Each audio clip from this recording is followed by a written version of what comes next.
Majesties, Your Royal Highnesses, Bundespräsident Uli Maurer, distinguished heads of state, heads of government, excellencies, dear friends, a very cordial welcome to the annual meeting of the World Economic Forum 2019. A welcome to this summit at the beginning of the year to look at the state of the world and to work together to improve the state of the world. We are here a true multi-stakeholder community. I welcome particularly our business community, our partners, our members. I thank you for your engagement and for your loyalty. I welcome very cordially the representatives of international organizations and governments who are here in a record number. I welcome, very important for the forum, the representatives of civil society, the NGOs, the cultural leaders, the trade union leaders. Very important, the participation of scientists, of experts. And this year, again, we have the participation of the young generation of social entrepreneurs. And I'm so pleased that we have social entrepreneurs, as you will see, and global shapers, young global leaders, to be the co-chairs of this meeting. With half of the population below 27 years old, we have to listen to the young people, and that's what we will do during this meeting. This meeting is not only a multi-stakeholder meeting, it's also a multidisciplinary meeting. We want, at the beginning of the year, to look at all the global challenges, and you have seen them in the introductory film, and to look at those challenges in a systemic way. It's very important to see the interconnections. The world and the issues are interdependent. For this reason, we have 400 different sessions, 200 sessions which are related to specific outcome-oriented work streams of the World Economic Forum. This meeting is also a truly global meeting, and I'm very pleased that we have record participation from emerging nations. I welcome particularly the strong Chinese delegation here. This meeting is also different because we want to use our energy and shape the future. We want to be future-oriented and not absorbed just by crisis management. Too much of the global energy at this moment is going into crisis management. But we are at crossroads of history, of humanity. We have now to shape the future, and that's what we will do over the next 4 days. We are also purpose-oriented, and the purpose of our presence here, of our work, is encapsulated into the theme of this annual meeting, which is Globalization 4.0, shaping the global architecture for the age of the fourth industrial revolution. I want to make a differentiation between globalization and globalism. Globalization is a fact. Globalization will increase. We are part of a global community. We are interconnected. And particularly in the digital world, which doesn't know boundaries, our global interconnectedness will increase. Globalization is different. Globalization is the philosophy with which we approach globalization. The World Economic Forum never stood for unfettered globalization. We feel that globalization 4.0 has to be more human-centered because we are now, in some way, in a battle between robots and humankind. We don't want to become the slaves of the new technologies. So globalization has to aim at being human-centered. But globalization 4.0, has also to be more inclusive. Let's not forget, multilateralism has helped to lift hundreds of millions of people out of poverty. But today, we cannot afford anymore to leave people behind in the age of social media and if we take our consciousness of social justice. But very important, globalization 4.0 has also to be much more sustainable. This is the reason why we put so much emphasis on environmental issues during this meeting.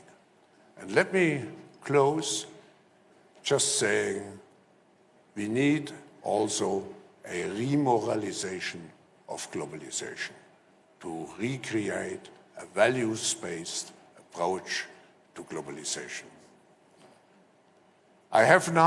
Ich habe jetzt die große Ehre, den Schweizer Bundespräsidenten, Herrn Uli Maurer, einzuführen.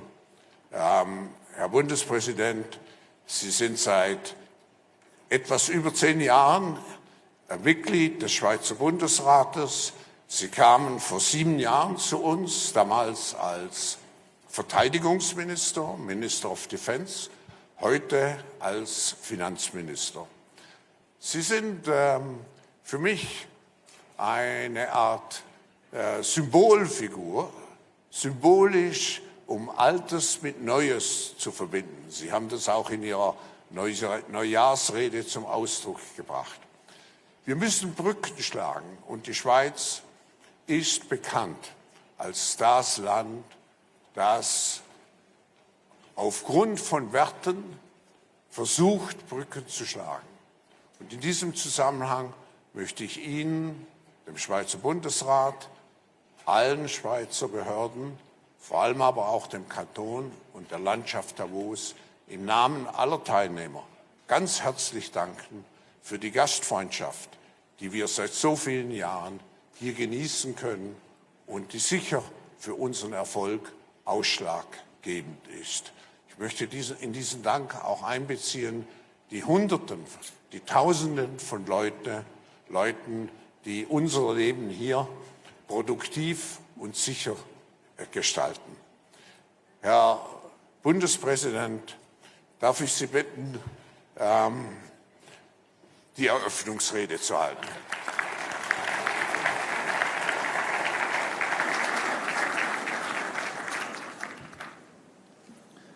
Herr Professor Schwab, Exzellenzen, meine Damen und Herren, im Namen der Schweizer Regierung möchte ich Sie ganz herzlich zum Weltwirtschaftsforum hier in der Schweiz, in Davos, begrüßen. Sie sind unsere Gäste. Es ist eine Ehre für uns und wir freuen uns, dass wir Sie inmitten unserer verschneiten Bergwelt begrüßen dürfen. Das WEF zählt zu den weltweit wichtigsten Plattformen für Wirtschaft, Gesellschaft und Politik. Die entscheidenden Impulse, damit wir in den nächsten Tagen miteinander diskutieren können, gehen auf eine Persönlichkeit zurück. Herr Professor Schwab hat seine Vision verwirklicht. Er hat ein einmaliges Netzwerk geschaffen.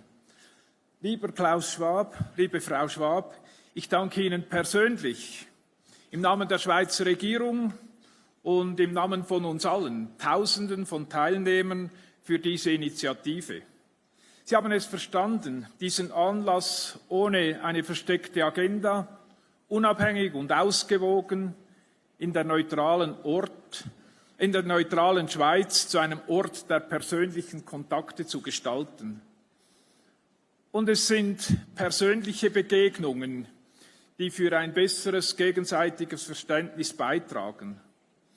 Das WEF erfüllt damit seit 50 Jahren offensichtliche und steigende Bedürfnisse von uns allen. Das ist umso bemerkenswerter, als das WEF seine bedeutende Rolle noch ausbauen konnte, trotz einer fast unüberschaubaren Anzahl von anderen privaten und staatlichen Foren auf allen Ebenen. Mondialisation 4.0, quatrième révolution industrielle, notre quotidien, la politique, l'économie, la société entière sont influencés par l'évolution technologique galopante. Si les nouvelles technologies offrent des chances immenses et font naître des rêves, elles suscitent aussi des incertitudes et peuvent alimenter des craintes. Le WEF s'occupe précisément sur ce thème. Les quelques mots-clés que je viens de citer sont bien connus à la Suisse, qui abrite une économie innovante et compétitive. Des universités et hautes écoles excellentes, ainsi qu'une économie intégrée dans les réseaux mondiaux, servent de moteur pour les nouvelles technologies. De concert avec les milieux scientifiques et économiques, le gouvernement s'attache à créer un cadre propice à un développement dynamique dont profitent aussi bien nos entreprises que la population suisse. Nous fournissons de même coup une contribution appréciable à la croissance mondiale, tout particulièrement en collaboration avec nos partenaires commerciaux. Je rejoins Albert Einstein lorsqu'il dit « Ceux qui pensent que c'est impossible sont priés de ne pas déranger ceux qui sont en train de le faire. » A further important element in how we are dealing with the new phase of globalization is our political system of direct democracy, which always forces us to engage with the population. We thereby define a common path for future development. For example, in a popular vote held a few years ago, Swiss voters rejected an initiative to give everyone an extra week of vacation. Because more vacation is not the answer to the new challenges in working life. The right answer is the will to perform and adapt. That is our understanding, and those are our values. That is what we are building on. Also, the dialogue between elites and the people is important. I'm talking specifically about dialogue, and definitively not about the monologue from top to bottom. The democratic process can take a long time, but they lead to balanced solutions and acceptance of the results. In addition, we all struggle to find balance in our daily lives, in our families, in the political field, and in the business world. Switzerland is an open economy. We want free and fair trade in goods and services. We are also open to a free exchange of opinions. New ideas must be discussed and tested. We reject dictates. The most used word in our constitution is freedom. We are proud of that. But freedom is most of all a duty. We are free to assume responsibility for ourselves and others. We are looking now forward to the 2019 World Economic Forum, to candid discussions in freedom among equals. Let us build the future based on our values. making wise use of new technologies. Personal relationships are probably our most important tools today. They open doors. Let us open them together. I wish you good days in Switzerland. Have fun and pleasure. Thank you for your coming.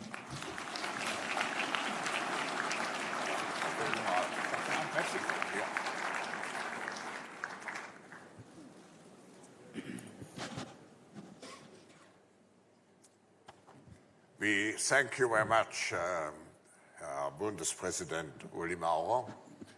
We proceed now with the introduction of our co-chairs, actually. And I would like to start with Satya Nadella, who, together with me even much more, represents the older generation here on this stage. But you represent business. And I think we couldn't have found someone representing business also, particularly in its positive form. You have revitalized Microsoft. You are known for your modest management style. And you are particularly known for your social responsibility and taking care also of issues outside your narrow, very business interests. I could introduce, I had the opportunity to meet the Global Shapers. I was very impressed by all the stories behind. I could introduce you, but I think it's much better you introduce yourself very shortly. And if you know the motto, the purpose of the forum is improving the state of the world. And if you also say some words, how you improve the state of the world. And after the introduction, Satya will take over and the discussion. And we will hear particularly from you what you propose to the other leaders here in the room, how to improve the state of the world. Now, Basima, do you want to start? I just want to say you are coming from Iraq. Present yourself, please. Thank you, Professor Schwab. Thanks for the forum, for this opportunity. My name is Basima Abdurrahman. I am a global shaper from Erbil, Iraq. I have started the first green building company in Iraq. And the idea of starting this initiative first dawned on me when I was back in August 2014, on the night when the terrorist group called ISIS, also known as Daesh, occupied some of the main big cities in Iraq. I still had another semester to finish my graduate degree in the States. On that night, I couldn't sleep. I feared for my family and country, and I felt ashamed and sad by the news. Then suddenly, without warning, clarity comes over me in a way that I haven't experienced before. I am overwhelmed by the lucidity I feel. I decided to go back to Iraq in this critical time to do something positive and impactful. So that's what inspired me to start KESK. Since we are going to address how my business is addressing the challenges of the globalization 4.0, we have 12 years to limit the climate change catastrophe. And since buildings emit 1/3 of the greenhouse gas emissions, which contribute to climate change, designing them to meet sustainability features is one of the key strategies to combat this big challenge we're facing today. So, and since I'm coming from Iraq, which is a country that's been going through decades of war, sectarian conflict, and dictatorship, we are finally on the brink of a new era to rebuild our country and economy. $100 billion is the estimated budget to rebuild Iraq. So we want to make sure that the service is available on the ground to build and invest green and sustainably. So this is my mission, and this is how we're trying to address the globalization 4.0. Thank you, Basima. Juan David, you are coming from Colombia. Yes. Thank you, Professor, for the invitation, and thank you, all of you, in advance, because I know for sure that at Friday afternoon, we are going to have some solutions for what is happening to the world. So thank you. I am from Colombia, from the coffee region of Colombia, and my grandparents, they have this entrepreneurial spirit. So they started a coffee business like a century ago, and they started to export. They were very, very prosperous. They create wealth for them, for their family, and for the community. But when I was 15, in our hometown, what happened was the prices of coffee were so low. They were going down, like the commodity prices were so low. So we started to see what happened when a community depends on a commodity. People were losing their jobs. People were migrating to the States, to Spain. So I started to see like what happened when you have these beautiful green hills becoming like a ghost town. So then I decided like I want to do something, because we have this abundance mindset that was not working for us. We have to change to a productivity and sustainability mindset. It was not the price of coffee, the external forces were not the fault of what is happening to us. We were the ones who created that situation because we were not ready. So the last 10 years, I have been working to engage people, young people, to teach them and to equip them with the skills that they are going to need for the future. We use entertainment, we use technology, and of course, we use education. But I think all of you know that we have a learning crisis. Young people are not learning what they need. Today, each month, 10 million young people are graduating from high school. And where are the 10 jobs for those young people? So we have a problem right now in the education system because people are not learning. But here you have people with dreams, but they don't have the right skills to fulfill those dreams. So when we are talking about our situation right now, the globalization, we have to understand that we have to fix the learning system. If we don't change the education system in the world, I think we are going to have a huge humanitarian crisis and an economic crisis. People are feeling that they are getting behind. And I think we can solve that. Because I think, when we talk about machines, I think machines are fast, but humans are creative. Machines, they could tell us about the past, but as humans, I think we can build the future. And I think that's what we should discuss this week. How can we build a future where we have the learning system that works for everyone? Thank you, Juan David. And Noura, you are the representative of the global shapers here from Europe. I just would like to say one word. So 6 global shapers are part of a community which now counts nearly 10,000 young people who want to construct a better future, organized in the World Economic Forum Global Shapers Community, represented in 400 different cities in the world. But Noura, the floor is yours. Thank you, Professor Schwab, and thank you for the invitation. My name is Noura Berouba. I'm 24 years old. I come from Stockholm in Sweden, and I'm a global shaper.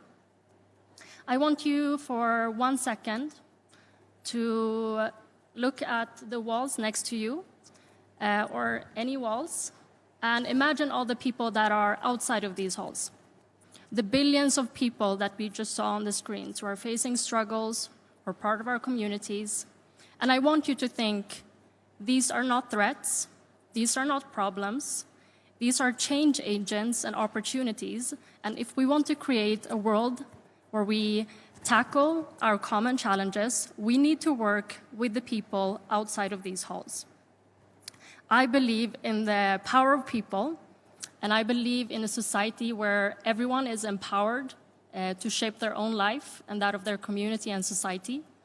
And because of that, I'm proud to be running the European Youth Parliament, which is a youth-led, volunteer-led organization in 40 countries in Europe, where we work to give young people access, tools, information, and inspiration to take on their societies, to shape their societies, to become change agents, to be given agency. Because when I look outside of these halls, that's what I see.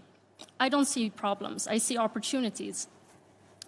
And what we do practically is we believe in active citizenship education, and we believe in civic education, and we are not doing enough to give people the tools to engage in politics, to engage in business. I also believe in friendships across borders. My region, Europe, right now we might think it's one of the most peaceful regions in the world, but historically we've been a region of hostilities and conflicts and malnourishment. So it's important to not forget where we came from. So every day we work to bring young people together across borders, Ukrainians and Russians, people from Azerbaijan and Armenia, Cypriots from both the Turkish and the Greek Cypriot side. Because we believe that young people today, they must see also people from other nations as friends. And every year, young people between the age of 16 and 25 organize 600 projects, bringing together 30,000 people, where they equip each other with these tools, where they see each other as opportunities, where they mobilize each other. And I know that politics is personal from personal experiences. I know that conflict is personal, but it needs a political solution. I know that food security is a political and a personal issue. And we need to make sure that everyone in the world realizes that they have a stake in politics and in shaping their societies. I want you to continue this mindset of seeing people as opportunities throughout the week and joining us in the European Youth Parliament and in civil society across Europe and beyond to lift people into empowerment and give them agency. Thank you, Noura. Julia, you are coming from Chicago. Yes. Hi, everyone. I'm Julia Luscombe. I am from the great city of Chicago, and I'm Director of Strategic Initiatives at Feeding America. We're a nonprofit working to end hunger in the United States through a nationwide network of food banks. I've gotten to spend a lot of time with this inspiring group, and it really strikes me that we share a common purpose, which is to live fulfilling lives, help others to live fulfilling lives, and to steward the planet. And growing up in the United States, it's been relatively easy for me to live a fulfilling life. I grew up in a successful, loving family that set me on a path for an excellent education and everything that comes with that. But growing up in Chicago, I also saw that many people were being left behind. There was the time I met Maria, a second grader, at a volunteer event, who told me that the lunch at school would likely be the only meal she would get to eat that day.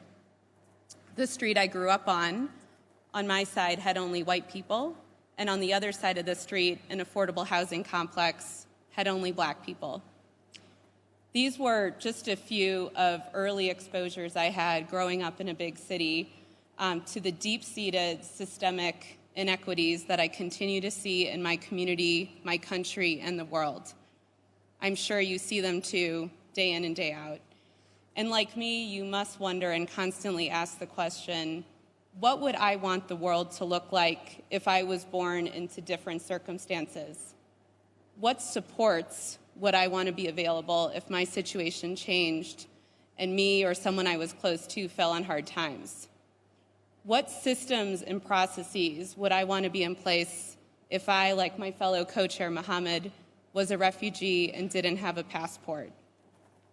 I am committed to using my place of privilege to drive greater equity and empower others to live fulfilling lives. And I'm so fortunate I get to do that today in my work at Feeding America. We serve the 40 million people in the United States that are facing hunger. Even in the richest country in the world, 1 in 8 people and 1 in 6 children do not have the food they need to thrive. And this is despite plenty of food being available. Last year, Feeding America rescued 3.5 billion pounds of food, prevented it from going to waste, and provided it to people in need. And there's more out there. 40% of the food we produce in the United States goes to waste. We need to drive a more sustainable and equitable global architecture. That should be our priority. It's the priority of the young people we're representing here today. We need to make sure all food produced is put to good use. We need to focus on the most vulnerable populations and develop solutions targeted at them and the communities they live in. This is something I'm passionate about as well. Food insecurity in the U.S. varies significantly by population and community. Rural communities in the U.S., in some cases, 1 in 3 people are food insecure. There's populations that are particularly disadvantaged: seniors, the disabled, children. We serve 12 million children each year with solutions targeted to meet them where they are, at home and at school. And this is what will drive a more equitable future. This is around the world, and it's a pressing issue, and we know that to create the more equitable future that our generation desires, we need to make sure that at a baseline, everyone needs to have the food they need to thrive. Thank you. Thank you. Akira from Japan. Thank you very much, Professor. So I'm Akira Sakano, and I'm quite enjoying this moment that no one has ideas where I come from. I'm based in Kamikatsu, which is a very small, tiny town in Tokushima, Japan. And it's just an example of many rural communities around the world that is having struggles that young people leave from the community to seek for better opportunities outside. And our population is only 1,500, but more than half of the population is above the age of 65. And you can count how many years we can still survive. But what is unique about our town is that we are the first municipal town or the government that declared for the ambition to be zero waste by 2020. What is zero waste? It is a policy and initiatives to make no waste out of our community. How do we do that? We enrolled every resident in the community to bring their waste into one waste collection center, then segregate them into 45 different categories, which is massive. But that's really motivated not only the residents, but the local businesses to enroll into waste reduction initiatives. And we actually are 80% there for the resource recovery. And I myself is not originally from the town. I moved in from the city. And because I believe in the possibilism, I believe that showcasing by what such a small community can do, and we can all believe in what an individual or what a small group of people can achieve so much. And we are actually 80% there, but the rest of the 20%, everyone asks me that is zero waste actually possible by 2020? And I would say yes, but only if we enroll everyone on board. Because we are so interconnected in this world, and then we cannot close the loop only by our community itself. Everything comes in from the outside, and then we can't deal with the materials which is not designed to be recyclable, or not designed so that it can be recovered in the end. Then that needs systemic change in the rest of the world. And then I believe you have the power to change. So, then Yes, thank you very much. Then that really strikes me because we all talk about the circular economy, and then we know we need to make a change, but how can we be fast enough? Thank you, Akira. Now, introducing Mohammed, usually I mention where you are from, but I think when I say you are living now in a refugee camp, it shows already, let's say, the seriousness of your life. Can you tell us a little bit more about it? Thank you, Professor, for inviting me to come to the World Economic Forum. It was difficult to get me here, and that speaks of the story of my life. My name is Mohammed Hassan, and I am a refugee from Kakuma refugee camp in Kenya. And I've been in that camp for more than 20 years of my life, and after Davos, I go back to that camp. And I don't live in that camp by myself. I live with 185,000 other refugees from 10 different nationalities. People hear the word refugees and they think it's only immediate problems, that people run and they need immediate shelter. But what happens to the forgotten refugees? Those of us who are in the camps for decades, those that people would rather not talk about and pretend that we don't exist. I come from that place, and I believe it's crucial we have more voices like me involved in the discussions about globalization and moving forward. People talk about ethical and sustainable development. What does that mean to me? Refugee camps are not ethical, they are not sustainable, they are not fit, and they are not conducive for human growth.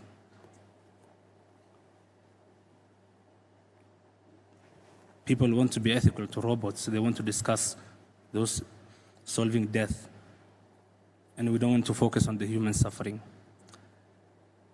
For some people, it's easier to move around. My mother, Deka Abdullahi, after my father was killed in the civil war in Somalia, tribal violence, she was in the camp. She made bread, she baked, and she sold it for 5 shillings so that me and my siblings could have a life, so that we could go to school. And she always wanted more for us. She wanted to get out of the camp. She wanted to move around. After 27 years, she died in the camp recently, about 15 months ago. And that is what keeps me up at night. Will I also die in that camp? Will my siblings, the one who's 10 years old, will he be there for the next 18 years? What happens to us? Why are people so afraid to open their doors and to let us in? We're not animals, we're not criminals. I don't think it's fair, and I shouldn't have to beg for that, you know. And where I come from in that camp, I'm a community leader. And growing up in that camp, I've had to make an active choice. I had to choose, especially after the death of my mother, about how I wanted to frame my story, about the kind of life that I wanted to lead, whether to have a victimhood mentality, to have self-pity and to feel sorry for myself, or to stand up and be counted. I decided to stand up. I am a community leader, I am a refugee advocate, and I'm also a global shaper. And I work with fellow refugees. And what we do basically is preserving hope. So we're trying to stay alive.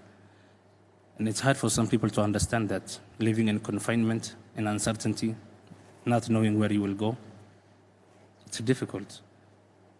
And on a day-to-day basis, that's what I do with my fellow refugees. We have talented people who are denied access to humanity. People don't want to open the doors, and we feel unwanted, and no one really cares. So please, as you go the next couple of days, as you attend the meetings and as people discuss great, lofty ideas, think about those of us who are on the sidelines, watching in. We're not asking for much. I'm just looking for a place to call home. Thank you.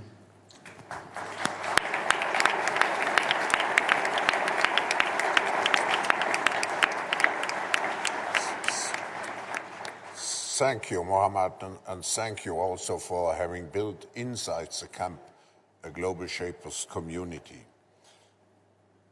Satya, how do you react as a business leader? I mean, we are powerful. When you listen to all those aspirations, how do you feel and what is your reaction? Yeah, I mean, first, it's such a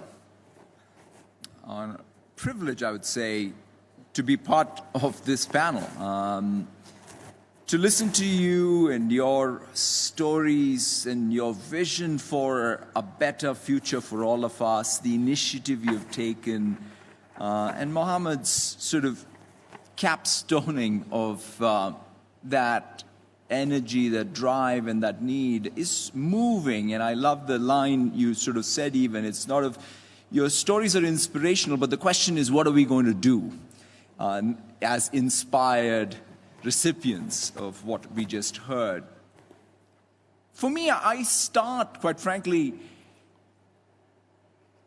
with, I think, a real need that all of us have as a global community to drive, in some sense, the economic growth that actually has been stalled. If I look back, to that period that a lot of people refer to between 1870 and 1940, where there was this amazing development in the world, we need to get back to even, I would say, the core challenge of economic growth.